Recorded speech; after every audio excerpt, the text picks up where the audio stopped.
This week in the conversation, I have the privilege to welcome impeccable writer, award-winning writer, Odessa Rose. She's joining me from Baltimore, Maryland, and we're going to be talking about her fantastic book, In the Mirror. But before we get into this interesting video, I just want to remind everyone that it's important to subscribe to this YouTube channel. And if you do, don't forget to click the notification bell so that way every time a video is posted, you're going to have it directly in your portable. So let's get started.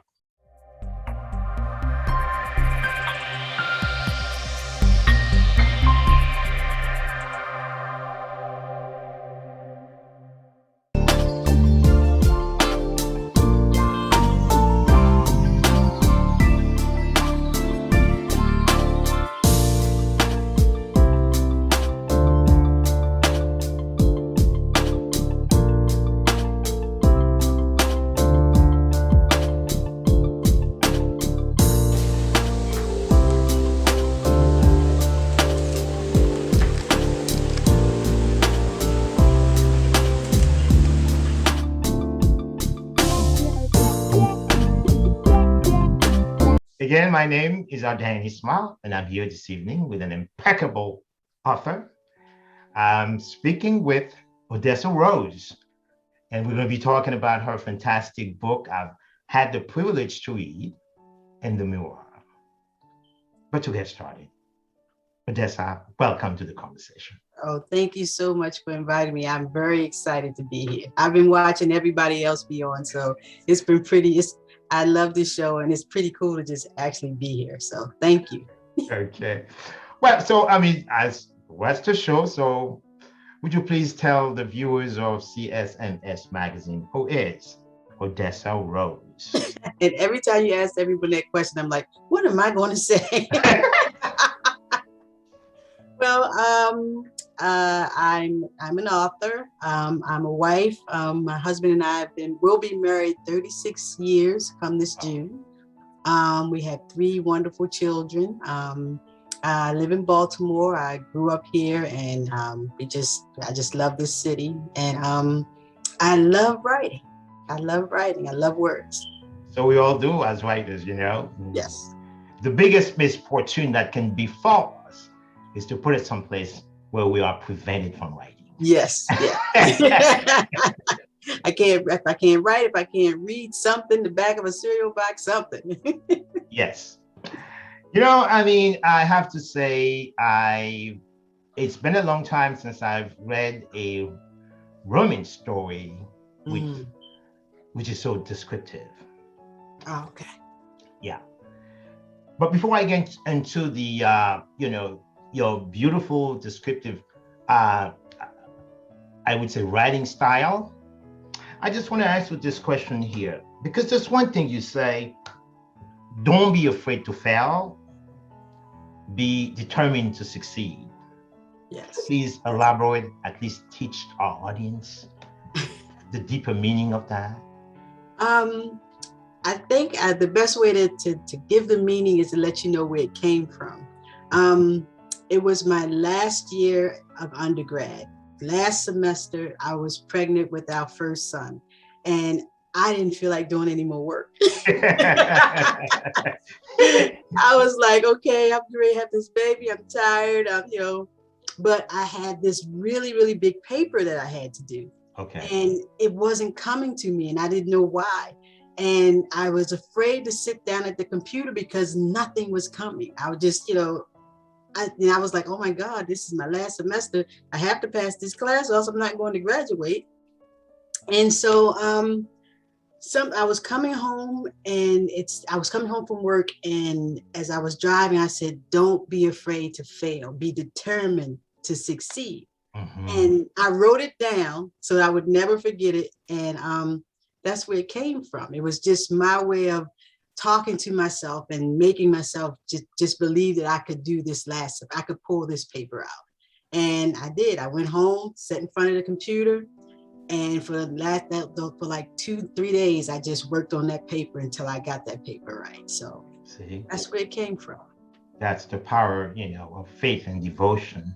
Mm-hmm. And that can also teach anyone Yes. about this wonderful lesson, you know. Yes. Yeah. Yeah. Yep. So Very let's true. dive into In the Mirage. Yes, this is a story of Jasmine, the protagonist of the story, who finds herself in love with a married man. What a twist! And of course, you know, this is something grossly, disapproved by Yes. society.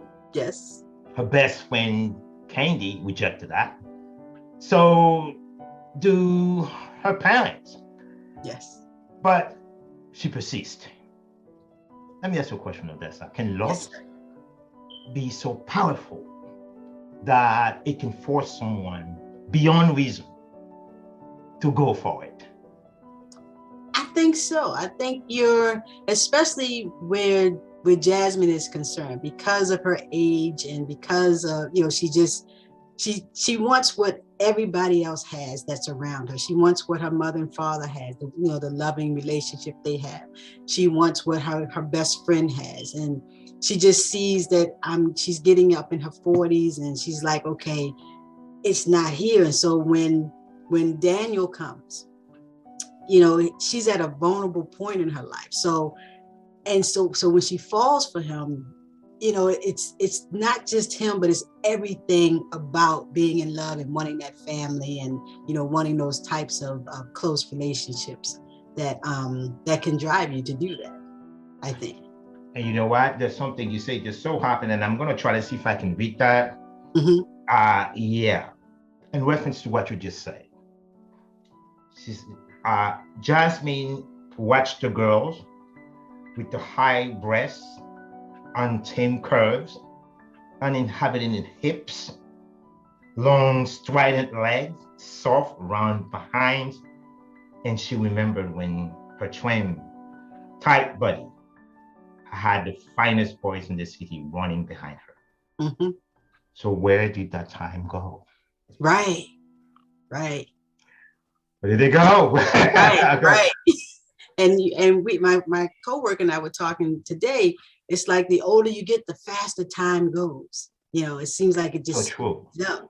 So for Jasmine, it's like I'm 40 and I don't have this yet. And so and when she's looking at the teenagers, she's just like, that used to be me, and now I'm here and I still don't have that love that I've been searching for. So Odessa, at that point on, she has to do, you know, uh, unimaginable Mhm. thing. So she wants to prove the man that he's not in love with his wife, but Yes. rather in love with her. Yes. So what does a woman do when she needs to prove that her boyfriend is not in love with his wife?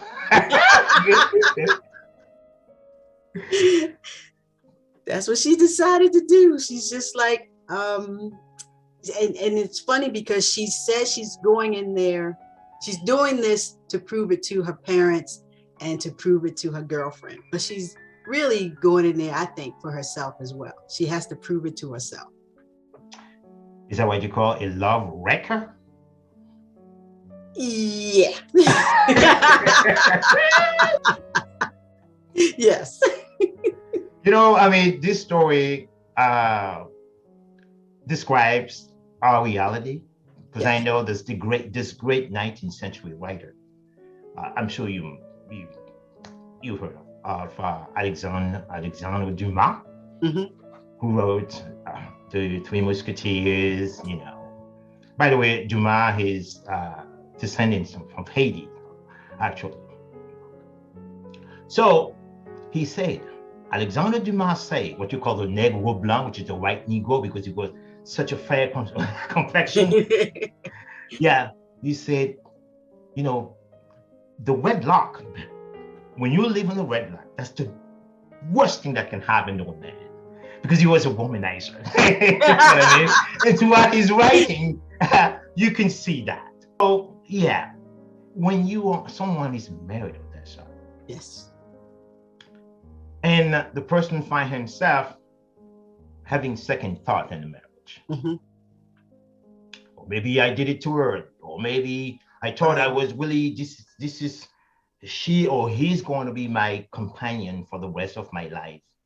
And sometimes, uh, love is not necessarily the stirring that inside. It's not the lust. It's not Right. just the lusty feelings, but also you want your wife to be your best friend, Right. or your husband to be your best friend. Right. And when you can't get that, so what do you do with that? You mess up.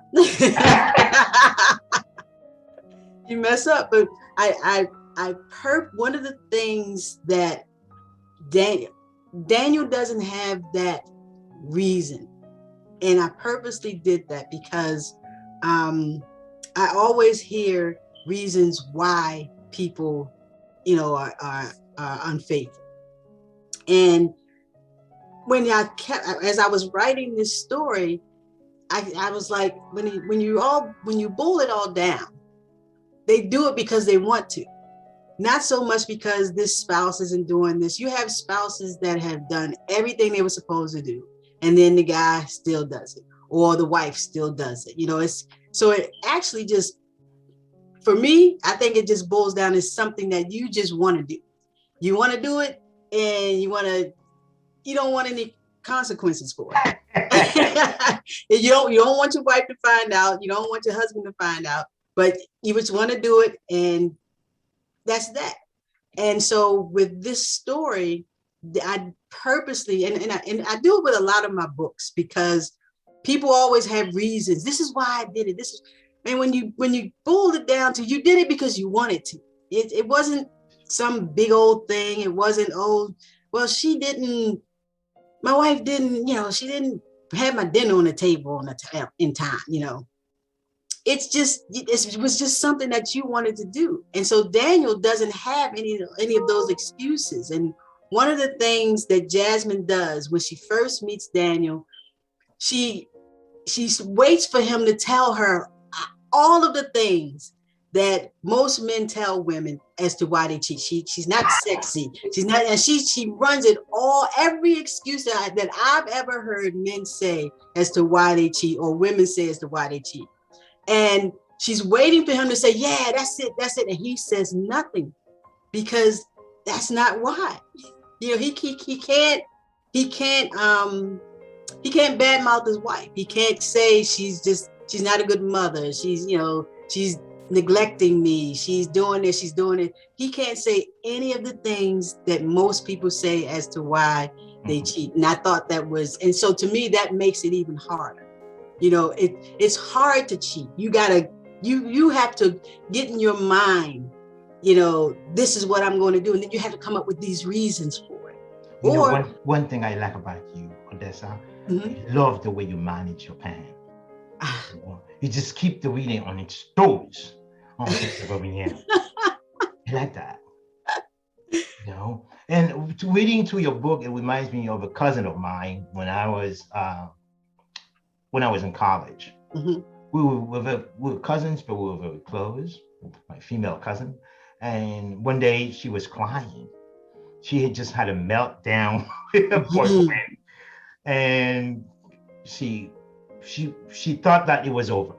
And I was trying to console her. She said, "You know what, Ardain, I don't know. I think life has cheated on me, forcing me to love a man who will never be mine." Oh. She said to me. I remember that when I was reading your book. Wow. Yeah, that reminds me of that. It is a tough place. Yeah, it is. For a woman to find herself in, and especially a young woman in college. Yeah. Student. I had a conversation with a guy, and he said, in reading and writing this book, of course, we're not meant to be monogamous. And I said, okay, that's fine. So why don't you get with someone who believes that? Why are you with someone who believes in monogamy? And he couldn't answer the question. And I said, and then the other thing was, okay, if we're not meant to be monogamous, if we're supposed to have all these different mates, So when you leave out of your house to go be with the woman, some other woman, who's coming in? These other men are supposed to cheat with somebody. So, so who are they supposed to? So when you leave out, is somebody coming into your house? Is that okay? I mean, you're saying we're not meant to be monogamous. So there has to be, so I had in my head when he said this, men leaving out of their houses to go be with these other women. And when they leave out, men come into their houses. When I said that to him, he didn't like that. It's like, okay, they have to cheat with somebody. It has to. Is it going to be your mom? Is it going to be your sister? Is it going to be your niece? Is it going to be your aunt? It has to be somebody. You don't cheat in a vacuum. So that's. I think that's why where that story just came from. Because I really don't know where it came from. So do you want to say that beneath the crafting of your beautiful prose, okay, belie the reality of the facts of life, our own reality as human? Yeah.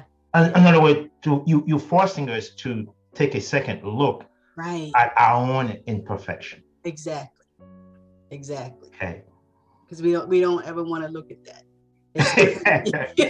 Especially when you're cheating, I gotta blame. It's on her. It's on him. That's why I'm cheating. So you don't look at that. And that's why I didn't give him the out. And I also didn't give Jasmine an out. Jasmine could say, oh, I've been with these horrible people, but it's not true. Yeah, she had some duds, but for the most part, she just hadn't met that me that she really, really connected to. So I don't like giving people outs. In my book. So if you're going to do something, you're going to do it because you want to do it. You may say all these other things, but the truth is she just wants what her parents has. She wants what her girlfriend has. And when Daniel comes in, she's just like, this is. Yes. Let me ask you something here now. When I went to your website and I saw that you have a couple of videos, and I think two of them, they specifically, and I watched it, the cover shoot for this. Oh yeah. So it was an eye opener for me because I didn't know if you ought to be so sophisticated, to have professionals around you to design a cover for a book. I guess in your sense, you're very lucky to have, wonderful people working with you. Yes. So how did you come up with this idea? Was, to get all this, to shoot, and to come up with this? Oh, the cover for this book? Yeah. I just wanted to show how the other woman is in a marriage. She's like sitting right there in the middle. I saw that. Marriage. Yeah. Yeah. So I was like, how do I say that? She's in their house, yes, but she was in their house even before she did the unthinkable. So I wanted to show how the other woman is situated in that marriage and how and just show how she looks, how the husband looks, how the wife looks. So I wanted to just really just show how the other woman is situated in that marriage, in that situation. Well, that's that question. So how long did it really take you to conceive this novel? Oh, it's so funny. I was working on a totally different novel. I was working on Kismick's Journey, which is coming out in a few months. Really? Yeah, and for some reason, Jasmine starts talking to me. It was the weirdest thing because I wasn't even thinking about another novel. I was trying to get Kismick's Journey done because that's a whole other story. But that story has been with me for a long time. And I was like, okay, I'm working on this. And I was on my way. My mother was in the hospital. And I was driving to go see her. And for some reason, I get this story. This voice started talking to me. And I'm like, okay, all right, okay. And so I was like, I'm busy right now. I got to get Kismick's Journey done. So I wrote it down. I said, okay, what are you talking about? So I wrote it down just so I wouldn't forget. Correct. So then she just kept talking and she wouldn't shut up. And I was just like, I have to get Kismick's Journey done. So I said, okay, let me just start and just write this down. Right. And I Right. sat down at the computer and I couldn't stop. Wow. So within, I think, 2 weeks, I had that rough draft. Yes. Said, okay, let me just get it out of my head. So I just sat down, wrote it real quick, just to get it out of my head. But once I got her on paper and her voice and her love and Daniel and Regina, everybody they wouldn't let me go until I finished this They story. trapped you there. Yeah, they trapped me. So I put Kismet's Journey aside and I did that book. You did it. So, and it took me, I would say probably about a year to get it done. Mm-hmm. Yeah. So was that your first published book? In the middle. Water in the Broken Glass is my first published book. Okay. Yeah. Okay. That's my In the Mirror is my second. By the way, and Water Broken Glass, you said something that catches my attention. You say, love is fluid and true is freedom. I wish I could take credit for that one, but that's actually from, her name is Jamel Williams Thomas. She is the filmmaker. Okay. She when she read my book and asked to turn it into a film, that was her tagline for the film. Okay. Yep. That's pretty strong also, pretty powerful. Yeah. So Odessa, you said you have another book. Yes. When do we expect to read this one, the coming one? July. I haven't even told anybody, but I'll say it now. July 12th. That's a little secret, with our audience. That's my, because I've been working on Kismet's Journey for, when I say years, I mean I had the idea for that story back in 2000. Okay. When Water first came out, I got the idea for it, but something always got in the way when I was trying to write it. When I was working on it, and then In the Mirror came, and so I had to put it aside. In the Mirror. And then I said, okay, I'm going to work on it now, and I did work on it. I finished it, but then the film came, and I got really distracted with the film, and didn't finish it. Mm-hmm. And then also, I had a couple people that were going to publish it, and then something always happened. So I was like, every time I think I have this book, something happens. But in 2019, January 2019, I said, I am going to finish this book, right, no matter what.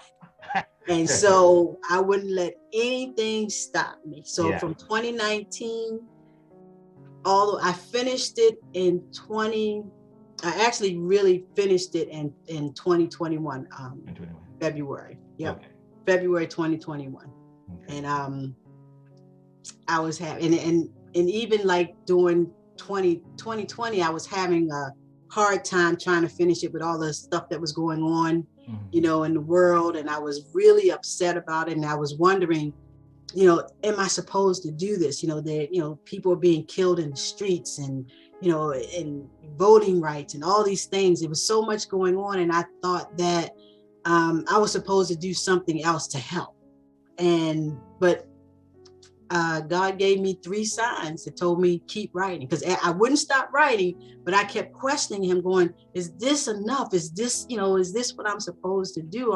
Shouldn't I go out in the streets and help? Shouldn't I go organize or do something? Because it just didn't seem like I was doing my part to help this world be a better place.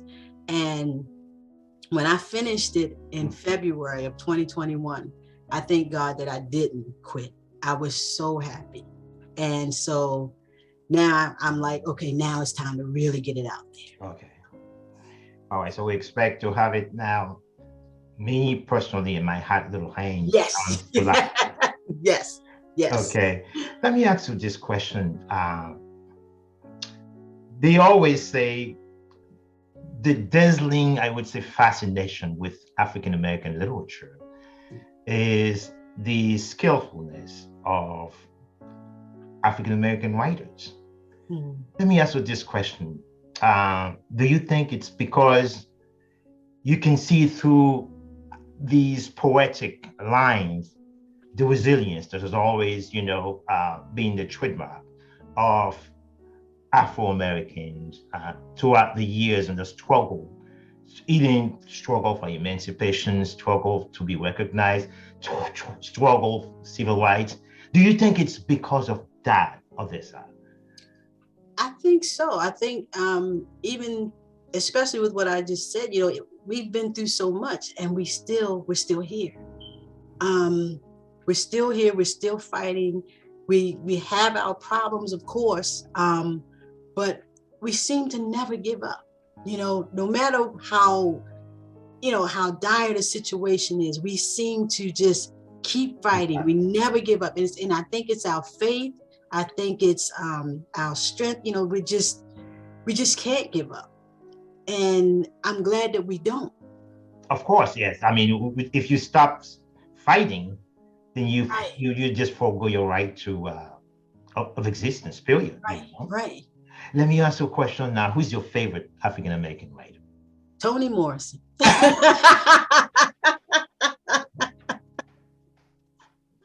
You know, Toni Morrison.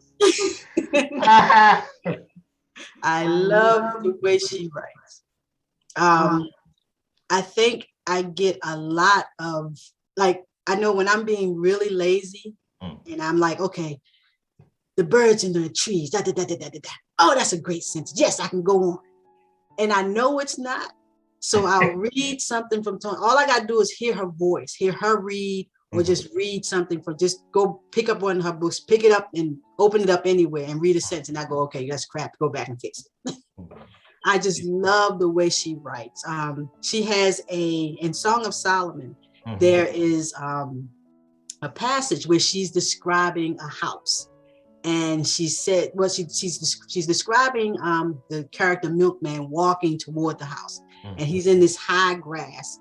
And instead of just saying, there's bugs on the leaves, she says, life and death takes place on the hidden side of a leaf. And I'm like, oh, that's just, I love the way she, and you know what that is, So, and then she's talking about the house that he's walking toward, and it's an old house, it's run down, but she doesn't say it's old. She doesn't even say it's dilapidated. She says, the house looks as if it had been eaten by a galloping disease. I'm like, see, that's writing. That's writing. I love it. And you know why, people love her so much. Yes. So beside her, any other writer, it doesn't have to be an American, that you really Stephen King. Really? Yes, I'm a horror fan. Is there any particular reason why you like him? I blame it on my mother. My mother is a big horror fan. She raised us on Stephen King. She would read his books and then tell us about it, tell us what was happening in the books. And so, and she was a big reader anyway. So that's, so she would read the stories and then tell us what was going on. Sometimes she would read the passage and we would be terrified, but it would be so much fun. So to this day, I love horror. I don't write it, which is odd. I love to read it. I love to watch it, but I don't write it. I think maybe I might scare myself. That's why I don't write it. Because I know I want to search with you on music, because there's a music that you play, like the music in the background and the book, the photo and the cover shoot. That music is so compelling and impressive. I had a friend do that for me. Really? Yes, a friend did the music for me. His name is Kevin Vini. He has a studio. He's done some work for other musicians and things like that. So I asked him that I heard a song and I was like, I want that kind of feeling. So he gave me that song. Yeah, that's where it came from. And that's what I'm saying. So you work with so many impeccable people. You're very lucky, I know. They talk about it takes a village to raise a child. It takes a village to produce a novel. That's true. Yeah, that's true. It's an army, together with you to make sure that it's polished, it's finished, And he's out there for exactly for all the world to see. and I was blessed that the young lady that's on the cover, and actually In the Mirror had two covers. It actually had three, but yeah, it had three. But the first cover was my cousin, and she passed away from cancer. Really? Yeah, yeah. And but we were going to redo the cover before she passed away. Is Because it the one I'm seeing in the cover shoot? The one that sits in at the edge of the bag? no, that's Tani Belafonte. Okay, okay, okay. She's an actress. But my cousin was in the very first cover. She was on the very first cover, and she was on the second cover, but her back was to us. So when we were republishing the book, we decided to redo the cover. Okay. And so my cousin Dana, she knew we were doing the cover, so she was fine with it. But the young lady that's on the cover, Tani Belafonte, she's an actress. She was in the film for Water in a Broken Glass. And of course, I just loved her to death. I loved everybody in the film. But I asked Tani if she would be the model for this cover. And the pose that she picked, she chose that pose. And it just happens. It was just like the most natural thing for her to sit. The photographer said, I want you to get comfortable. I want you to act like, this is your house. Right. And she decides, okay, I'm going to sit like this. Right. And in the shot that we have, they took that one picture. It wasn't like, she was moving and everything. And then she did like this. And he shot that shot. Right. And that was it. I was like, that's the shot. Even when I was standing there, that was a knockout punch. Shot. Yes. It was quite punchy. Yeah. Yeah.